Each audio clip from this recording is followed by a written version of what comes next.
میں خالہ کی بیٹی کو پسند کرتا تھا، لیکن اس نے مجھے ٹھکرا کر ایک امیر لڑکے سے شادی کر لی، مگر 1 سال بعد اسے طلاق ہو گئی۔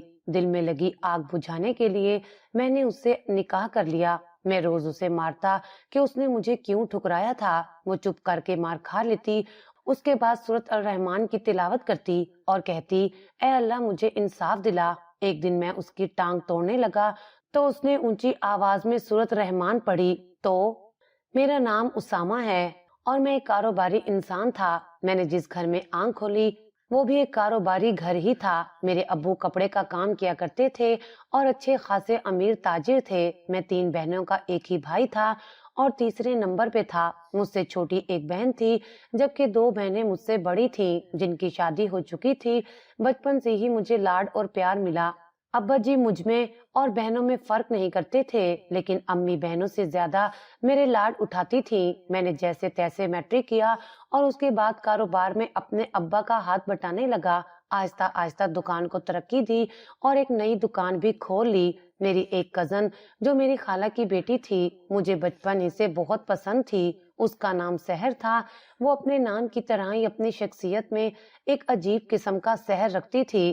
سحر اپنے ماں باپ کی اکلوتی بیٹی تھی۔ باوجود کزن ہونے کے اور اچھی خاصی فرینکنس ہونے کے باوجود بھی میں اسے کبھی دل کی بات نہیں کہہ سکا۔ البتہ مجھے شروع سے ہی یہ خوش فہمی ضرور رہی کہ شاید وہ بھی مجھے پسند کرتی ہے۔ ہم بچپن ہی سے ایک دوسرے کے بہت کلوز تھے اور ایک دوسرے سے ہمارا اچھا خاصا ہنسی مذاق چلتا رہتا تھا۔ اس کے باوجود میری کبھی جرأت نہیں ہوئی کہ میں اس کے سامنے اپنے دل کو کھول کر رکھ دوں اور اس سے محبت کا اظہار کروں۔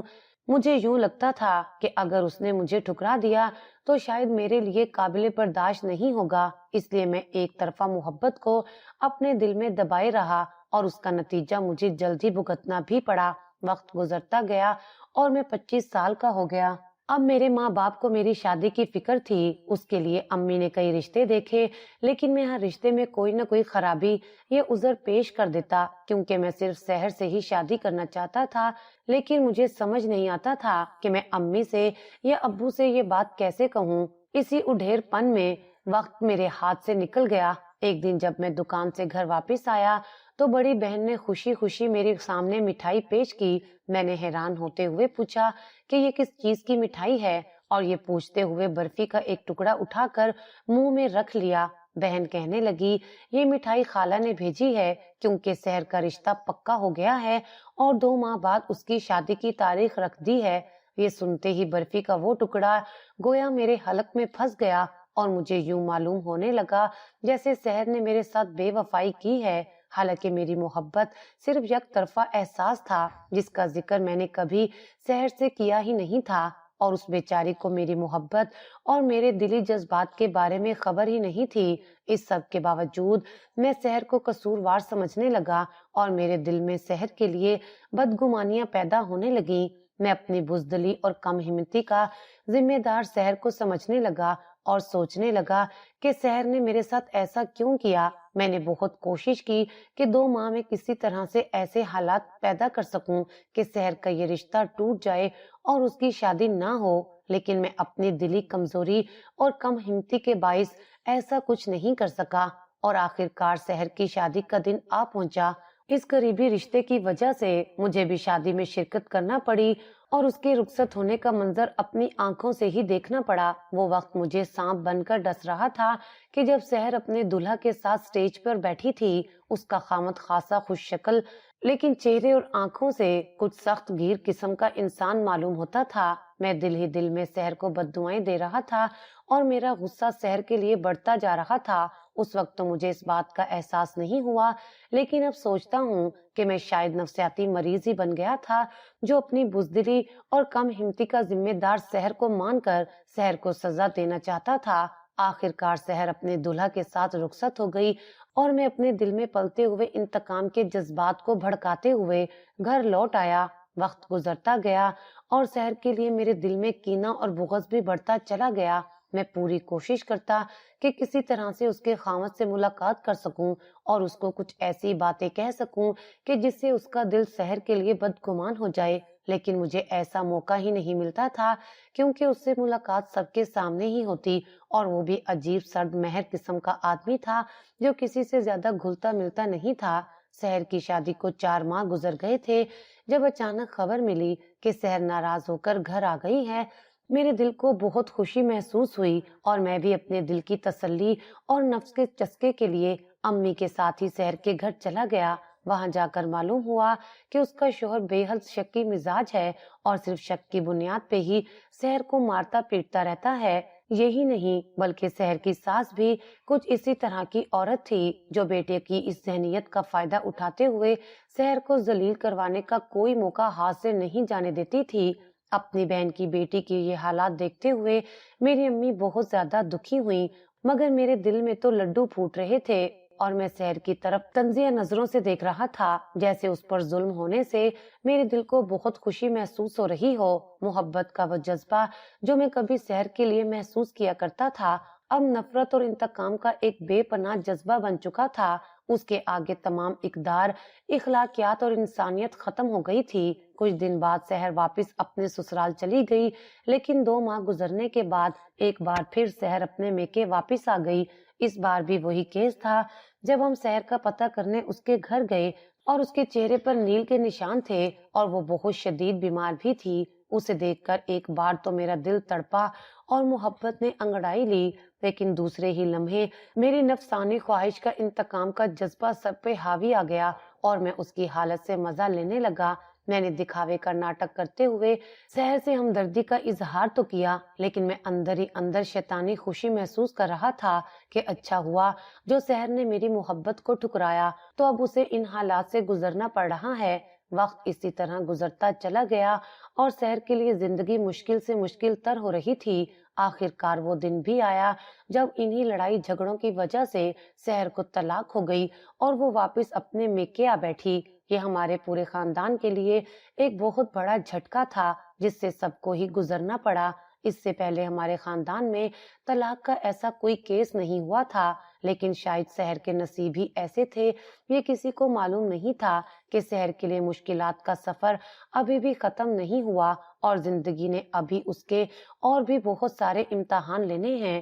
کچھ وقت گزرا اور سحر کی عدت ختم ہو گئی تو اس کے ماں باپ نے اس کے لیے رشتے ڈھونڈنا شروع کیے۔ اس سب میں میری امی بھی پیش تھی، لیکن اب مشکل یہ آ پڑی تھی کہ سحر طلاق یافتہ تھی اور ایک طلاق یافتہ کو کوئی بھی اپنی بہو بنانے کے لیے راضی نہیں تھا، جیسا کہ ہمیشہ سے ہمارے معاشرے میں ہوتا آیا ہے۔